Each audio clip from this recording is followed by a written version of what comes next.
50 లక్షలు కట్టమని చెప్పారు. అబ్బా ఎక్కువైపోయాయి.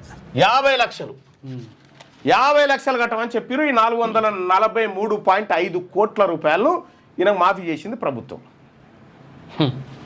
ఇక్కడ ఇది అయిపోయిన తర్వాత ఇక వీడు ఏం చేసిండు, ఈ లియో మెరిడియన్ కంపెనీ కూడా ఏం చేసిండు, అయ్యా నేను దివాలా తీసిన తర్వాత ఒక బినామీ కంపెనీ ఎంటర్ అయింది దీంట్లోకి. ఇక అయ్యా మరి ఈ 180 ఎకరాల్లో ఉన్నటువంటి లియో మెరిడియన్ అనేటువంటి 10,000 కోట్ల రూపాయల ప్రాజెక్టు బ్యాంకులో అప్పులు చేసింది.